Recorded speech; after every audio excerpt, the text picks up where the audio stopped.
desde el 29 de abril del 79 hasta el 10 de agosto del mismo año, procuramos por todos los medios que se superaran los problemas.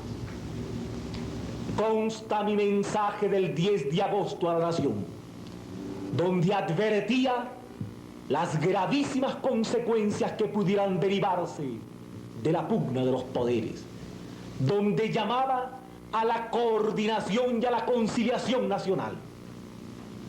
Sin embargo, esas palabras no fueron escuchadas y nuestra tolerancia democrática, nuestra comprensión republicana fue malinterpretada, porque desde el principio de la marcha de la función legislativa, lo que hasta hoy es una mayoría del Parlamento Nacional procura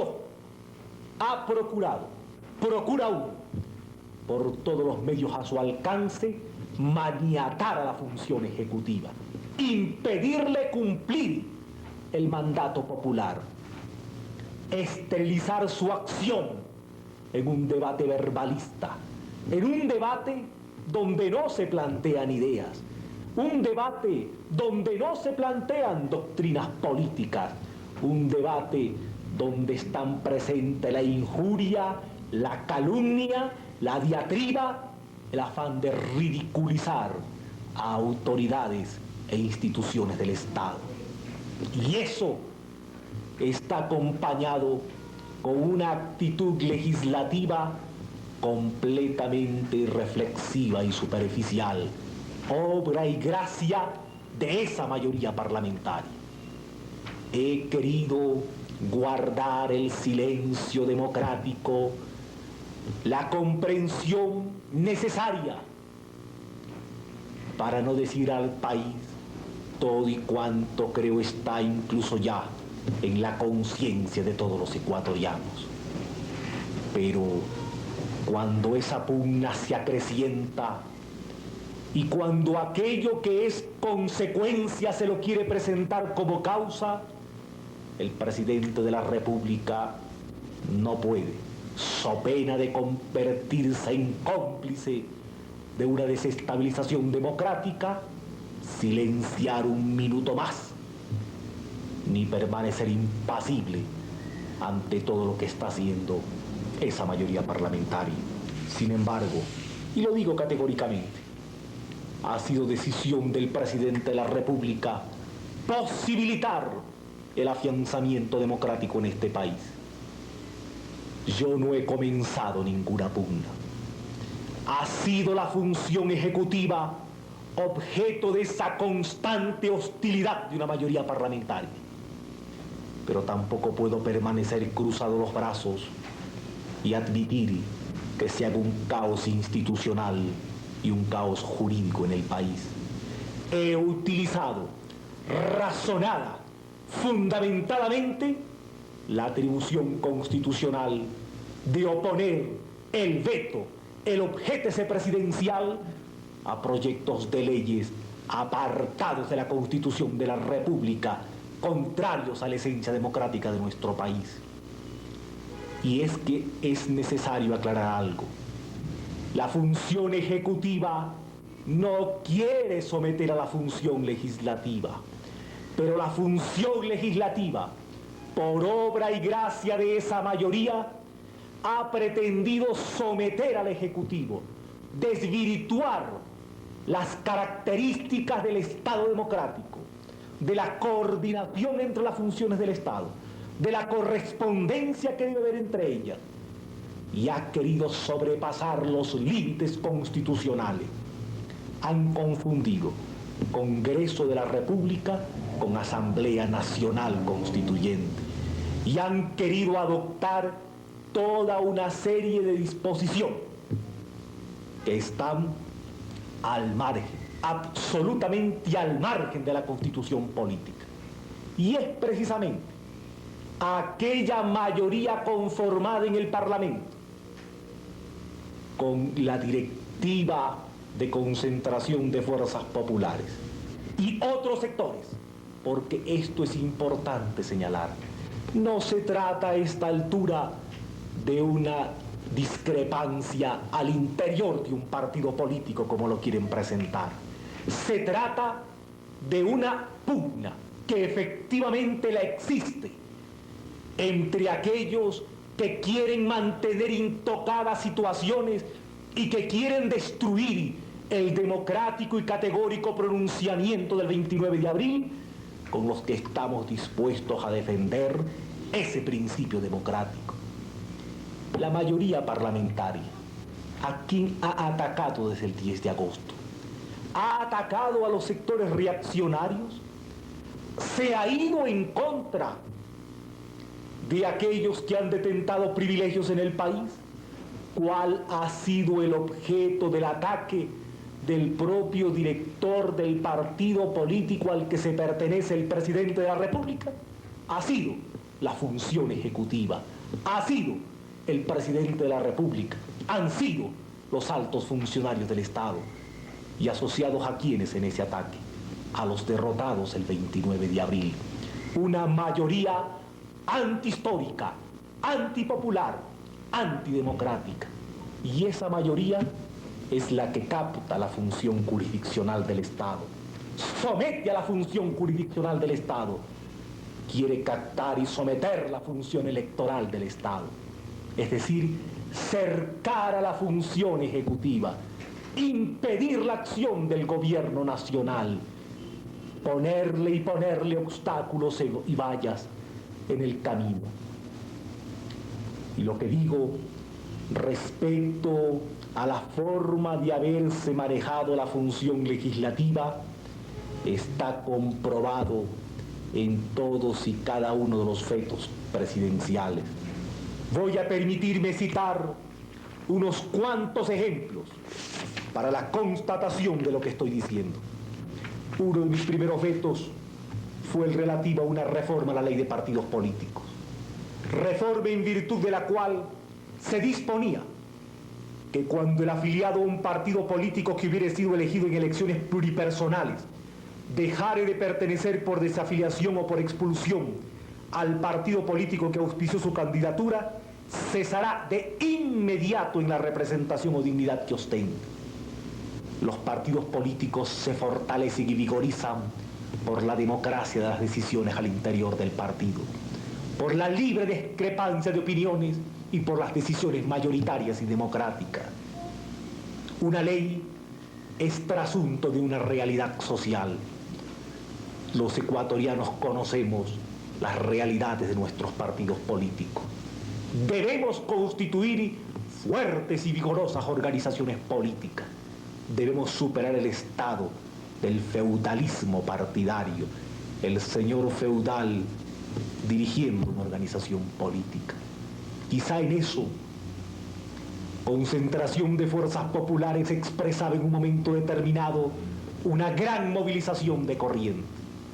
Hoy se la quiere hacer caer en el inmovilismo político y someterla igual que a otras organizaciones que tienen que ser superadas por la historia.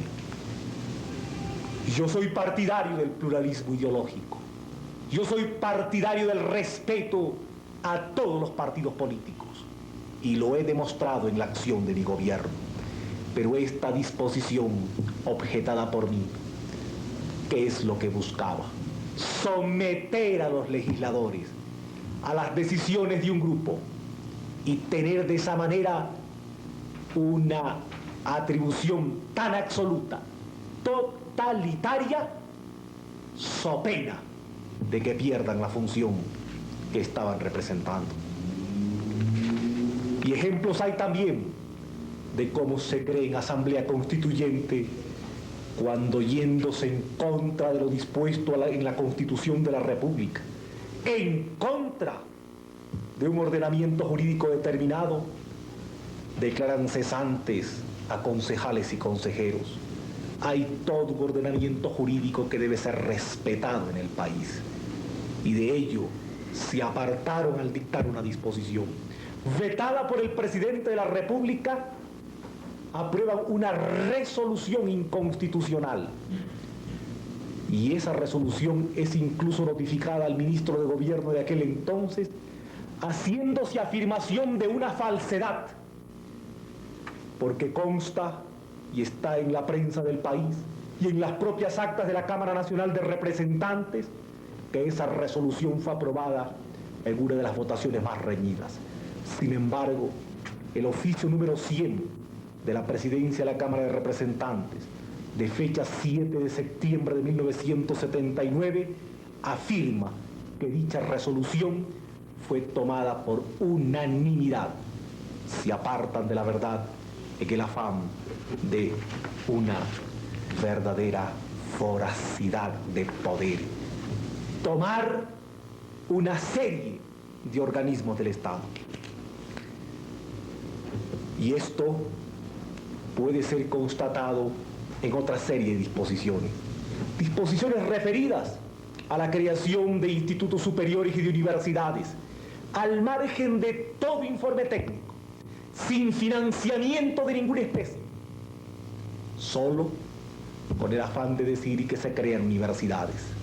Este gobierno ha manifestado en forma muy clara cuál es su postura respecto a una reforma educativa, cómo debe proyectarse la educación, cómo debemos reordenar la educación superior en el país, porque no es admisible que sigamos lanzando legiones de frustrados sociales con un título en el bolsillo y sin ningún conocimiento y sin ninguna posibilidad, en otras veces, de poder ejercitar aquello para lo que están siendo preparados y, por desgracia, en ocasiones mal preparados en institutos superiores. Yo soy hombre de universidad, yo he sido dirigente estudiantil y he sido catedrático universitario. Por lo mismo, creo que es necesario enfrentar el problema universitario en forma seria y responsable, no crear un dispendio de energía, ir a la creación de carreras técnicas. Este gobierno lo está manifestando así, con financiamiento, carreras intermedias acorde a la realidad socioeconómica del país. Se disponen que se hagan obras, carreteras, y se declaran obras de interés nacional. Claro, se envía inmediatamente el telegrama, se comunica a las autoridades y a los dirigentes de la organización política que se ha declarado de interés nacional tal o cual carretera, tal o cual camino. ¿Y dónde el financiamiento? ¿Dónde está el dinero para hacer ese camino o hacer esa carretera? ¿Dónde están los estudios técnicos para poderlo hacer? Y entonces se afirma, claro, los legisladores hemos cumplido. El que incumple es el Ejecutivo. El que no está respondiendo es el Presidente de la República.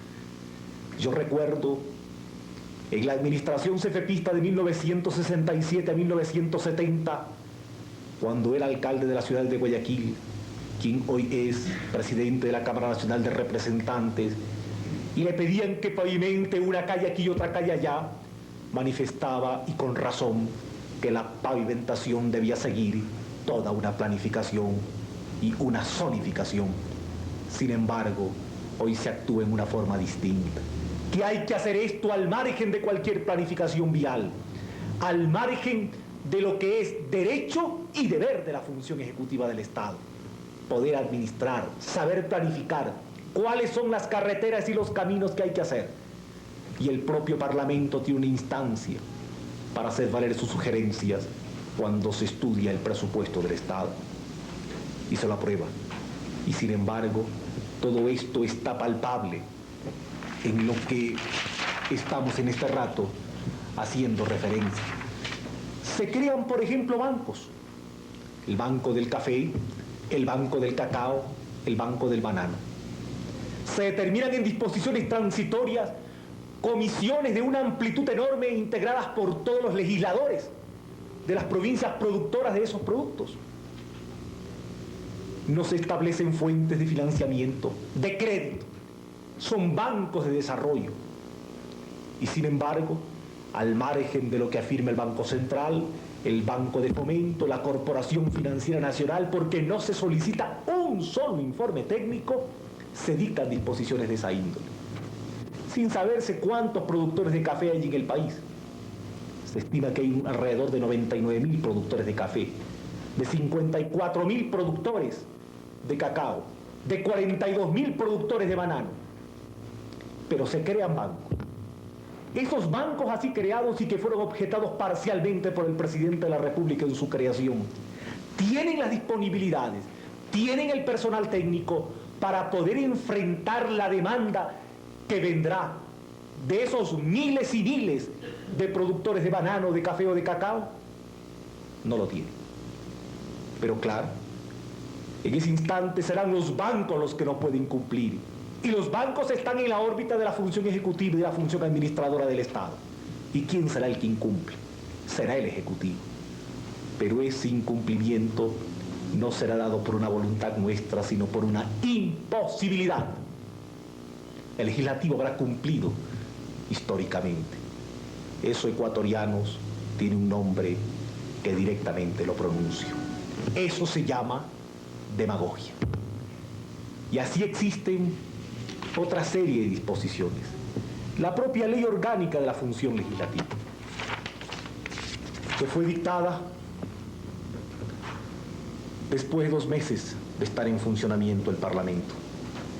Pero un proyecto de ley que atenta contra la estructura constitucional y democrática del país, porque se quieren atribuir funciones allí que corresponden al presidente de la República, a la función ejecutiva. Y se dictan cosas como las constantes en el artículo 162, en materia presupuestaria, donde en forma muy clara se dice: la comisión recogerá las resoluciones de la Cámara y las peticiones de los legisladores y las remitirá al Ejecutivo para que sean incluidas en la proforma presupuestaria. En caso de no haberlo hecho el Ejecutivo, será la comisión la que haga constar estos pedidos en un capítulo especial o dentro de los programas del presupuesto del Estado para cada uno de los ministerios con su correspondiente financiamiento. Esta parte final les atenúa, pero la petición presupuestaria de cada legislador necesariamente debe hacerse constar en el presupuesto del Estado. Si en este rato tenemos un presupuesto de más de 45.000 millones de sucres, pensemos en el momento en que la petición de cada señor legislador, sin discusión, por el hecho de hacerla cada quien, sin entrar a discutir la bondad o no bondad de la petición, tendrá que ser incluida en el presupuesto del Estado. Igual cuando se plantea en el artículo 151 el enjuiciamiento político al presidente y vicepresidente de la República. Y estoy citando simplemente unos cuantos ejemplos. Que la decisión de la Cámara Nacional de Representantes para destituir al presidente y vicepresidente solo necesita los 2/3 de los miembros presentes. 2/3 de miembros presentes. Con un quórum de 36 legisladores, 24 legisladores pueden destituir al presidente y vicepresidente de la República. Y en cambio, para poder destituir a un ministro de Estado, se necesita por lo menos la mitad de los legisladores conformantes de la Cámara Nacional de Representantes. Y es que hay para abundar en esta serie de comentarios. Se afirma por parte de la Cámara que nunca se han establecido tributos. Y cuando se establece un instituto denominado Ingala para la región oriental, se señalan una serie de tributos: 20 centavos por toda unidad de cerveza envasada igual o menor a 1 litro, 50 centavos de sucre, incremento el impuesto sobre el tributo vigente a cada cajetilla de cigarrillos, 50 centavos de sucre a las bebidas alcohólicas nacionales o importadas, etc. Y del mismo modo, cuando se hace referencia a un tributo de 2 sucres, creas el impuesto de 2 sucres por cajetilla de cigarrillos elaborada con tabaco rubio, a la que se refiere la escala A1 contenida en el artículo 3 del Decreto Supremo número 3373, etc. No se pueden hacer afirmaciones con ligereza. Que haya habido tolerancia democrática del gobierno, que haya habido de parte del gobierno nacional una comprensión para no ahondar problemas. Y los hubo antes del 10 de agosto. Y de nuestra parte existió tolerancia. A partir del 10 de agosto, incluso en el mes de diciembre, hemos querido en todo instante que el país pueda caminar por un sendero de orden, por un sendero de respeto. Yo no estoy contrario, ni jamás lo podría estar, a una oposición democrática, porque la oposición es necesaria, porque la crítica es necesaria, nos permite enmendar errores, y un gobierno democrático, y todo gobierno los comete. Pero lo que hemos recibido no han sido críticas, no han sido planteamientos ideológicos. Lo que hemos recibido han sido injurias, calumnias, diatribas. Se plantean proyectos para cooperar con el régimen seccional, proyectos referidos a las municipalidades de Quito y Guayaquil y a las otras 18 municipalidades de capitales de provincia. Pero ese proyecto no tiene financiamiento de ninguna naturaleza. Y me refiero al primero de los proyectos presentados. ¿Qué es lo que dice el artículo 3 de dicho proyecto? Las participaciones que se establecen en los artículos anteriores se entregarán a partir del 1 de enero de 1980 con cargo al Fondo Nacional de Participaciones. Hemos aprobado un segundo decreto, pero ese segundo decreto implica también contribución del Estado. El gobierno comprende las necesidades de las municipalidades y de los consejos provinciales del país. Las comprende. Y por eso hemos aprobado 2 proyectos de ley a ese respecto. Pero uno y otro proyecto le significan al gobierno nacional un sacrificio de alrededor de 3.000 millones de sucres en el presente año, siendo notoriamente perjudicadas la Corporación Estatal Petrolera Ecuatoriana e INESEL. Pero el gobierno quiere dar su aporte a las municipalidades. Pero yo también en esta parte me permito indicar algo. No podemos irle restando poder económico al gobierno nacional, porque así como de una parte se lo quieren maniatar políticamente, de otra parte se le quieren disminuir sus capacidades económicas de hacer, de ejecutar, de obrar. Y eso implica desintegración nacional, porque al restarle atributos de poder, al pretender quitarle atributos de autoridad al gobierno nacional, lo que estamos haciendo es atomizando al país. Eso va contra uno de los objetivos nacionales prioritarios, ¿cuál es? El de la integridad nacional, el de la unidad nacional. Y es solo el gobierno central, es solo el gobierno nacional que puede planificar, diseñar y realizar una obra que llegue a todos los rincones del país. Pero si se le quitan medios económicos, si se le quitan atributos de poder, lo único que estamos sembrando es el sendero de la desintegración. Y eso el presidente constitucional no lo va a permitir, y eso el presidente constitucional no lo va a tolerar. Quiero señalar un simple ejemplo de la forma superficial con que se legisla. Uno de mis últimos vetos es a la creación de ferias libres en el país. ¿Qué dice el artículo 1 del proyecto de decreto objetado? Establécense las ferias libres de productos alimenticios en todo el país. Las ferias libres existen desde hace un buen tiempo. Incluso en los momentos críticos de enero de este año, las ferias libres fueron puestas en vigencia por el gobierno. Artículo 2. Elimínanse toda clase de restricciones de carácter local o nacional que dificulten o impidan que el productor pueda ofrecer sus artículos directamente al consumidor. Este artículo dice todo y no dice absolutamente nada.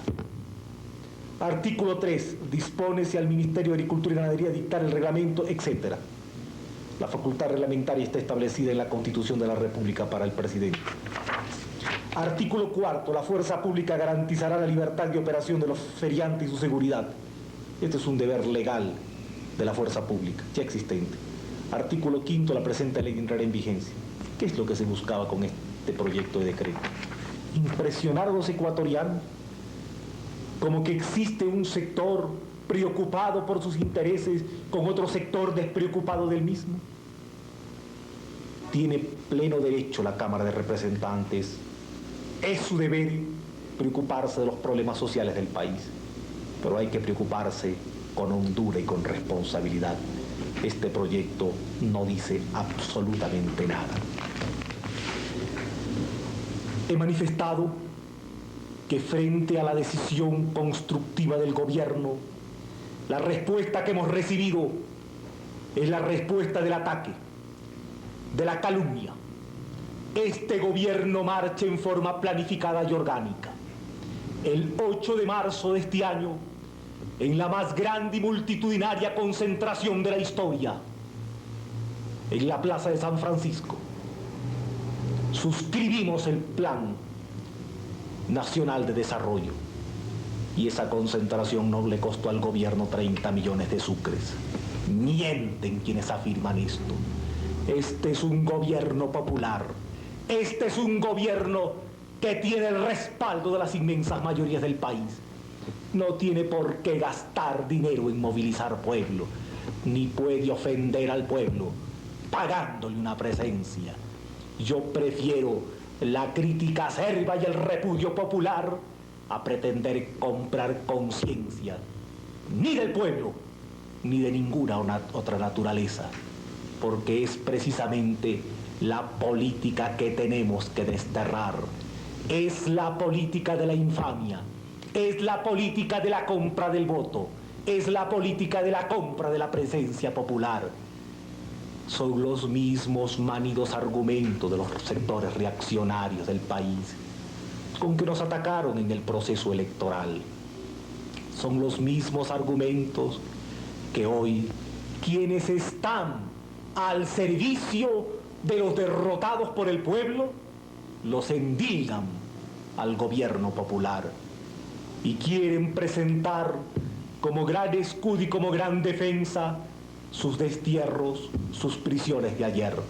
Nadie les niega una historia de lucha popular, pero la lucha popular no hay que exhibirla como pasado, sino mantenerla como presente. Yo recuerdo en este rato el caso de un mariscal francés, héroe de la Primera Guerra Mundial y traidor de la Segunda Guerra Mundial. Es que al pueblo hay que amarlo, hay que respetarlo y hay que serle consecuente en todos los días de la vida. Las fuerzas reaccionarias son muy hábiles para utilizar a las personas y para utilizar a ciertas personas. Yo recuerdo también el año de 1970, cuando el fundador de Concentración de Fuerzas Populares fue utilizado para oponerse a la lucha popular del partido. ¿Y cuál fue su trágico destino y su trágico final? Y puedo expresar que tuvo, por lo menos, la grandeza del retiro para no intentar contra los intereses populares. Yo pido a aquellos hombres que junto a nosotros han luchado por las causas populares, que reflexionen en lo que significa un servicio a las mayorías nacionales, que no se llenen de soberbia, que la egolatría no los termine por dominar, que comprendan lo que significa en este rato histórico la gran opción que nos dio el país, una opción que no puede ni debe ser echada por la borda y que yo no estoy dispuesto a permitir sea olvidada. El gobierno nacional actúa en beneficio del pueblo, que no hemos hecho nada por el pueblo, Allí está una planificación popular y consciente. Allí está la tarea educativa, construcciones escolares, equipamiento de escuelas y de colegios, desayuno escolar, alfabetización. Allí está el plan de vivienda, el más gigantesco plan de vivienda de la historia nacional, que supera a todo lo hecho en los años anteriores. Continuamos y concluimos la obra de vivienda iniciada. Proyectamos decenas de miles de viviendas populares, sociales, rurales. Y el Banco Ecuatoriano de la Vivienda y el Instituto Ecuatoriano de Seguridad Social lo están expresando. Las prestaciones y la dinámica de dicho instituto. Allí está una reforma agraria entendida con carácter democrático, porque la reforma agraria no puede ser amparo para usurpación de tierras que se están trabajando, que están trabajadas, porque la reforma agraria no puede ser negación de la producción ni de la productividad del país, porque la reforma agraria no puede ser retaseo de la tierra. Allí está nuestra obra en Cuenca, entrega de tierra a las cooperativas, a las comunas y a las asociaciones de trabajadores campesinos, y junto a la tierra la asistencia técnica, y junto a la entrega de la tierra a los campesinos de Sinincay y a los campesinos de las cooperativas de Azuay y Cañar, 60 millones de sucres para que puedan trabajar la tierra y el camino vecinal, y la electrificación rural, y la escuela rural, y la salud rural. No, señores, este gobierno está trabajando en beneficio del pueblo. Este gobierno no hace nada por el país.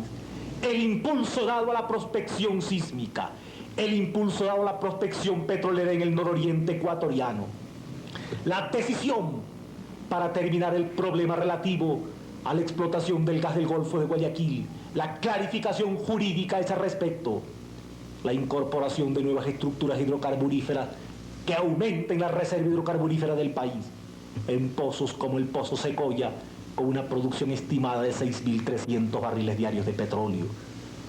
El impulso al proceso hidroeléctrico, de la energía hidroeléctrica en el país, que lo hemos dado en paute, para generar en una primera fase 500.000 kilovatios. El impulso a las centrales térmicas de El Salado en Guayaquil, a la central térmica de Esmeraldas que va a producir 125.000 kilovatios. El impulso a la central de gas de Quito, que estará concluida este mismo año. Las obras de infraestructura como los aeropuertos, el transporte masivo en las principales ciudades. Nuestra política internacional de conseguir que se levante la exclusión del Ecuador en el sistema generalizado de preferencia de los Estados Unidos de Norteamérica. Nuestra carta de conducta, nuestra voz soberana y democrática para condenar por igual los atentados contra los derechos humanos y contra los principios que se hacen en cualquier parte del mundo. Nuestra condena a la invasión en Afganistán por parte de la Unión Soviética. Nuestra condena por el vil crimen al arzobispo en El Salvador. Esta es una postura de un país que está dispuesto a hablar con voz propia y con decisión propia en su destino nacional. Esto no lo pueden negar. Y sin embargo, se atreven a hablar de que el gobierno nada ha hecho por el país. Tenemos a esta fecha la más alta reserva monetaria de la historia nacional. Han aumentado las exportaciones del país. La política antiinflacionaria del gobierno ha permitido mantener el índice inflacionario al igual que en los años anteriores. Las recaudaciones en el Ecuador. Nuestra decisión de moralizar al país. Allí está la brillante conducta del Contralor General de la Nación. ¿Qué pueden exhibirle en contra de este gobierno popular? Lo que hay es un afán de irlo ahogando en sus grandes obras, de sus carreteras y de sus caminos vecinales, de su obra gigantesca en beneficio del pueblo, diseñada y que está principiando a ejecutarse. Pero Los sectores reaccionarios, al igual que los sectores ultristas del país, no quieren que este gobierno avance, porque podemos demostrar que en democracia, porque podemos probar que en libertad, un gobierno emanado del pueblo es capaz de hacer obra, es capaz de conducir los destinos del país. Y entonces hay que destruir al movimiento, hay que cegarlo en sus bases primigenias. Yo dije en la plaza de San Francisco que este gobierno tiene un camino propio. Este gobierno, consecuente consigo mismo, consecuente con el pueblo que lo eligió, ha dicho categóricamente no al fascismo y al ultrismo de derecha, y le ha dicho también categóricamente no al comunismo y al ultrismo de izquierda. Este gobierno respeta y respetará todas las ideologías políticas en el marco de la democracia y en el marco constitucional, pero tiene un camino propio por delante. Ese es el camino que hemos hablado del desarrollo económico y de la justicia social, porque no podemos caer en el desarrollismo que abre brechas enormes entre los que mucho tienen y entre los que poco o nada poseen. Ni podemos irnos por teorías de un socializante sistema que destruye las riquezas y que no puede dar opciones de bienestar a una comunidad política. Desarrollo económico y justicia social. Pero para que esto pueda prosperar es indispensable un afianzamiento democrático, es indispensable un orden de justicia donde podamos discrepar, pero discrepemos con altura, discrepemos con severidad republicana, discrepemos en las ideas, no pretendiendo ofender la dignidad, no pretendiendo ridiculizar autoridades e instituciones del país, no pretendiendo mofarse de las personas. Este gobierno no está dispuesto a permitir que se traicionen los postulados políticos y los postulados históricos del 29 de abril. El desarrollo tiene que ser una de nuestras grandes decisiones. Hay que exigirnos trabajo y tenemos que exigir trabajo. Este país en 1980 tiene que redoblar sus esfuerzos y su decisión. Yo decía en alguna ocasión, cuando puse un objeto parcial al decreto de las 40 horas, que estimaba que para octubre de este año pudiera ese decreto entrar en vigencia. Hoy creo con firmeza que 1980 tiene que ser un año del trabajo redoblado del país y que tenemos por lo mismo que ser muy cuidadosos en medidas que a la postre no son soluciones sociales, sino problemas sociales a la comunidad ecuatoriana. Y yo también no voy a permitir que se agraven las condiciones sociales y económicas de este país. Por el contrario, tenemos que levantar esas condiciones. Hemos planteado la posibilidad de un pacto social entre empleadores y trabajadores. Es necesario un espíritu de conciliación y de concordia concurrente en el país. Ni explotación de unos, ni incumplimiento de otros. Y aquí hay que ser muy categóricos. El movimiento sindical ecuatoriano tiene que responder a los intereses sindicales. No es admisible que responda a consignas político-partidistas, porque para eso están los partidos políticos, como voceros de un criterio y no distorsionar la realidad de una relación obrero-patronal.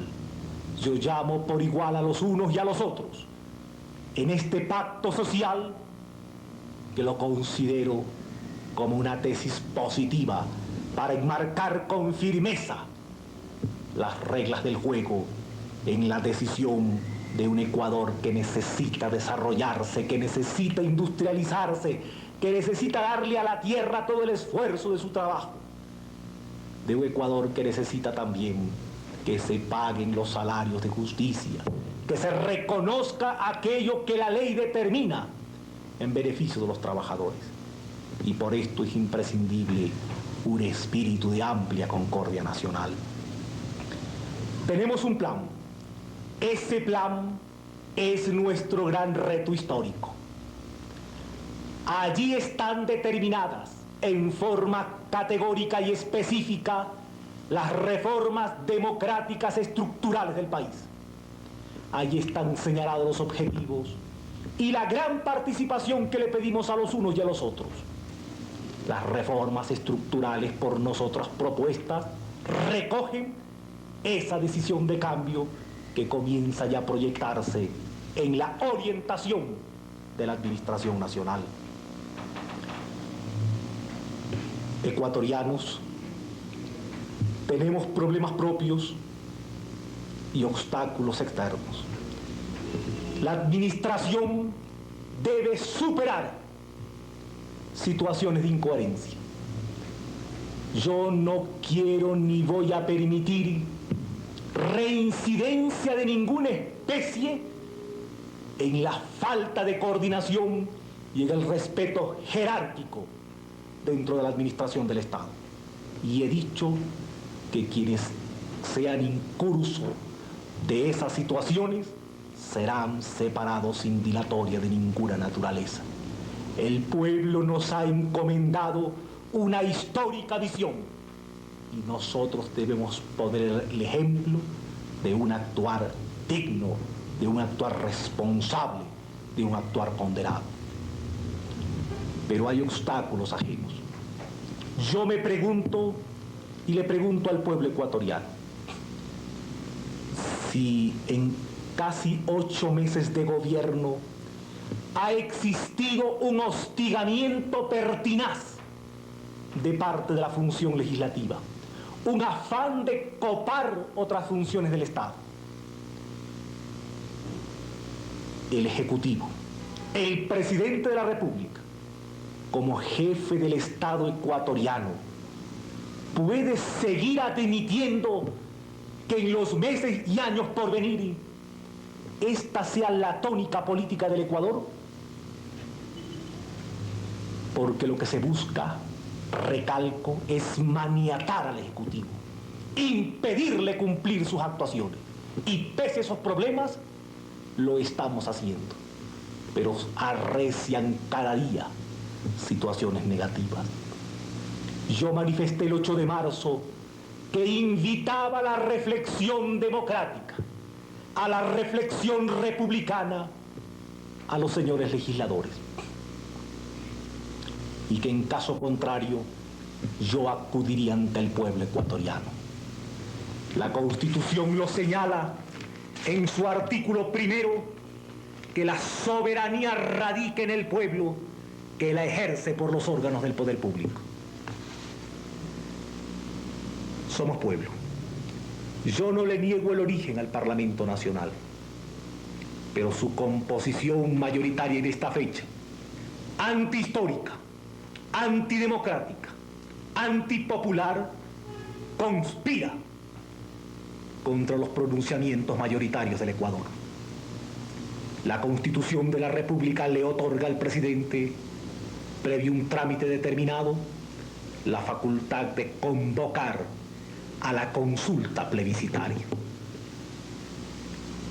Yo no puedo permitir que el Ecuador se esterilice en una pugna de poderes, en una discusión verbalista que cansa al pueblo ecuatoriano, que revela a todo hombre responsable, porque abrir las páginas de los periódicos o ver las noticias en la televisión o escucharlos en la radio, ese es ver, escuchar, leer diatribas, injurias permanentes, actitudes teatrales ajenas a lo que debe ser una responsabilidad en la conducción de los destinos del país. Una reforma constitucional es algo que entraña una profunda seriedad y un detenido análisis. Pero cuando las alternativas comienzan a reducirse, el presidente de la República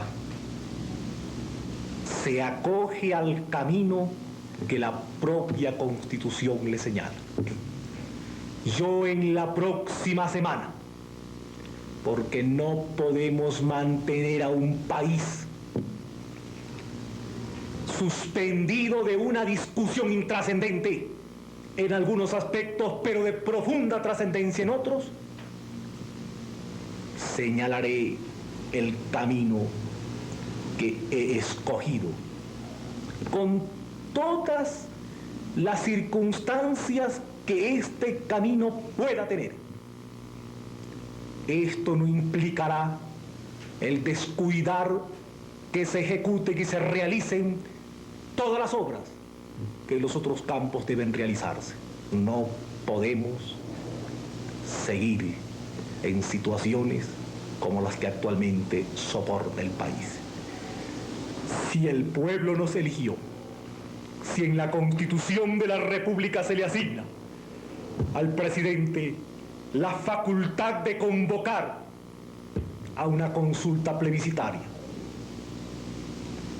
si todos los otros caminos se están cerrando, hemos buscado un diálogo, pero no el diálogo intrascendente que se utiliza periódicamente para ganar y ganar terreno en la oposición al Ejecutivo. Hemos buscado un espíritu constructivo, pero la tolerancia al Ejecutivo puede cambiar de nombre si es que persisten estas situaciones. De tal manera, ecuatorianos, que ustedes tienen en sus manos el destino de este país. Yo soy vuestro representante. Yo soy el jefe del Estado ecuatoriano. Soy la expresión de una voluntad mayoritaria. Y por mandato constitucional también tengo yo la obligación de mantener un orden en el país, de exigir que se cumpla la Constitución. Por ello, ante el reto de nuestra hora y ante aquellos que no han querido comprender la postura democrática del gobierno nacional, en función de patria, en función de pueblo, en función de historia, yo determinaré en la próxima semana el camino de consulta al pueblo ecuatoriano para que ustedes decidan el destino presente y el destino futuro de nuestra República. Gracias.